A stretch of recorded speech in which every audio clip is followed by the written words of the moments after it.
তিস্তার উপর ভর করেই জীবনযাপনের রসদ যোগান উত্তরের কোটি মানুষ, পরোক্ষভাবে এই নির্ভরশীলতা আরও কোটি মানুষের। অথচ ২৪০ বছরের পুরনো তিস্তা কখনোই পরিচর্যার উদ্যোগ নেয়নি বিগত কোনো সরকারই। এমনকি আন্তঃসীমান্ত এই নদীর পানির ন্যায্য হিস্সা আদায়ে চরমভাবে ব্যর্থ হয়েছে।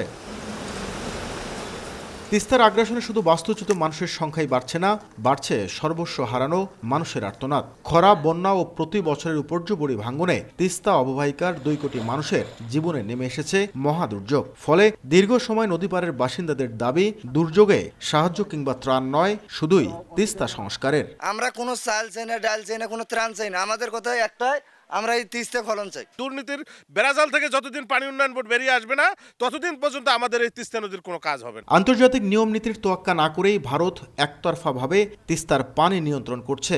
তিস্তা চুক্তির পর ভূরাজনৈতিক কারণে ভারতের হস্তক্ষেপে আটকে যায় তিস্তা মহাপরিকল্পনাও। অধিকার কর্মীরা বলছেন, কূটনৈতিক ব্যর্থতার কারণেই তিস্তা এখন বড় সংকটে পরিণত হয়েছে। প্রয়োজনে তিস্তা কর্তৃপক্ষ গঠন করে হলেও মহাপরিকল্পনা বাস্তবায়ন জরুরি। অর্ধেক পাউডারে দ্বিগুণ উজ্জ্বলতা।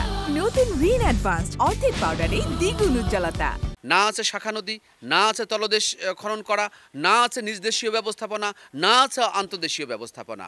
ফলে আমাদের এই নদীটা সব দিক থেকে মানুষের জন্য শত্রুতে পরিণত হয়েছে। এই পানির সমস্যা সমাধানের জন্য আমাদের জিআরসি, আমাদের যে সরকারের যে কূটনীতিক ব্যর্থতা এবং তার যে সফলতা নাই, এটা কিন্তু নিশ্চিত বলা যায় যে সরকার কিন্তু এই সংকট সমাধানে যে দৃঢ়তার সঙ্গে আন্তঃরাষ্ট্রীয় সম্পর্ক কিভাবে করবে সেটা করা। তবে পানি উন্নয়ন বোর্ড বলছে, মহাপরিকল্পনা নয়, তিস্তা সংস্কারে একটি প্রকল্প নিরীক্ষা পর্যায়ে রয়েছে, যেখানে গুরুত্ব দেওয়া হয়েছে নদী খনন ও বন্যা নিয়ন্ত্রণে বাঁধ নির্মাণ। আমরা একটা ডিপিপি তৈরি করার প্রচেষ্টায় আছি।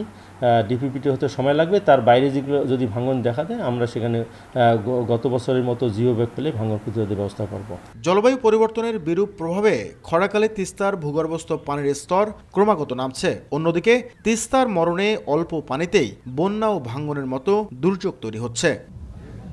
নাজমুল ইসলাম নিশাত, সময় সংবাদ, রংপুর।